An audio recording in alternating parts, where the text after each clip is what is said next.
There is a part of the West Coast that has always seemed hidden. Surfers won't even mention it, except in cryptic allusions. Fishermen will change the subject if it comes up. This part of the Coral Coast is, to me, the most special.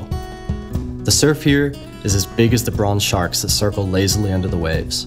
The fishing is as good as it gets, either off the shore or in a boat, anywhere in the world. While the Coral Coast extends along much of WA's western extremity, to me the heart of it is right here, between Quobba and Narraloo stations. These two stations, dating back over 100 years, sit on a thin strip of grazable land between the Indian Ocean and Lake McLeod, just north of Carnarvon. Here, the coastline is brutal. The raging seas of the Indian Ocean are unbroken by outer reefs, and the sea meets the shallow beaches and rock reefs with tremendous ferocity. At Red Bluff, part of Quobba Station, surfers line up to jump into the water while tiger sharks circle in the water 20 feet away. It's a wild part of Australia, and somewhere I've wanted to come for years. Staying on a working station gives a whole new perspective to a holiday. Normally, if you're away somewhere and someone flew over your camp in a gyrocopter at 6 AM, you'd be looking for something to throw at the bloke. When you know it's just the station owner on his way to work, the intrigue of the different way of life gives a different reaction. Tim's a top bloke. He's only too happy to tell you about his property. And if you're lucky like we were, and you get there when there's work to be done, him and his boys might even show you a thing or two around the place. Yeah, so Tim, I mean, obviously this place is a working sheep station. We've turned up here on the day when you're doing some mustering and some marking, you've got the boys all working, which has been great to see. But there's a tourism side to what you do here as well. In a camp stay, a station stay for people that are travelling. Tell us what they've got to see around your place. Because Quobba's about 80 kilometres long, about 15 kilometres wide, so the western boundary of Quobba Station is the Indian Ocean. So there's 80 kilometres of Indian Ocean as our boundary. It's an exceptionally good land-based game fishing platform because there's a lot of spots along the cliffs that you can cast into 80 foot of water or more. And obviously with that deep water, all your pelagics, your game fish come in close to shore. So at the homestead, we've got a camping site, accommodation, fishing shacks, and that mainly covers people that are chasing mackerel, cobia, tuna, gas ballooning during the winter months. But there's also beaches up here. We've got another campsite at Red Bluff. We're definitely not a national park. You can have a fire, you can have a dog. There's not a lot of rules, just a bit of common sense. And if you don't annoy anybody else or knock any vegetation around, it's pretty easy going.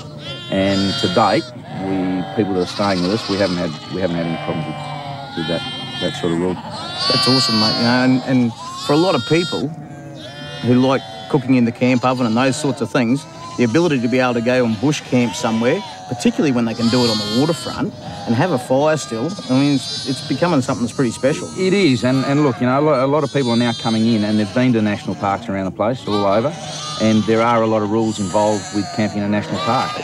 So many people, you know, gee, can you really have a campfire? And to me, that's part of camping.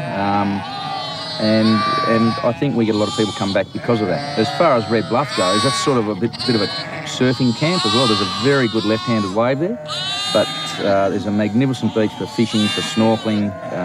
You can fish off rocks, off sand. You can swim, bodyboard. That's sort of an all-rounder. That's good for mum, dad, and the kids. The cliff side of Quobba is very dangerous and very rough and very rugged, and there's a lot of adrenaline there. So we've got that part around the homestead, and then we've got a lot more mellow sort of site up at Red Bluff. So basically there's something for everyone, isn't there? Yeah.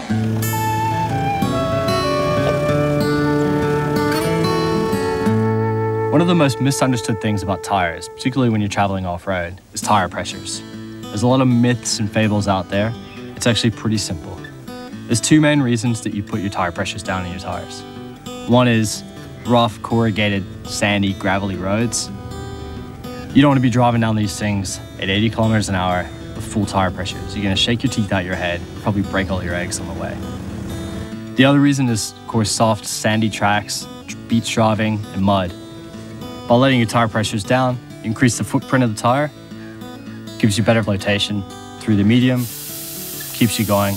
You don't have to do recoveries, which is also a good thing. When it comes to actual pressures, there's no exact tire pressure that you need to remember. Good rule of thumb, and you can eyeball it, make sure they're bagging out a little bit. These are down to about 25, which I find is a good medium sort of level for just sandy track driving, gravel roads, things like that. If you're out on a beach, probably start around 15 PSI. That gives you plenty of room to move. You can go down as low as 5. Plenty of people have done it. You always risk running your tire off a bead, but when the tide's coming in and you're stuck down there way below the high tide mark, looking at your vehicle, it's a pretty easy decision. Save the vehicle, possibly run a bead off the tire. No brainer. One of the most common questions I get asked out here on the road is, what do I do with my trailer's tire pressures? That's pretty easy. The same thing as your vehicle. At the end of the day, that thing still has to get flotation above the sand. You still want an easier ride on rough roads. It's the exact same science applies. You run your trailer with full pressures and soft sand, you're basically towing an anchor.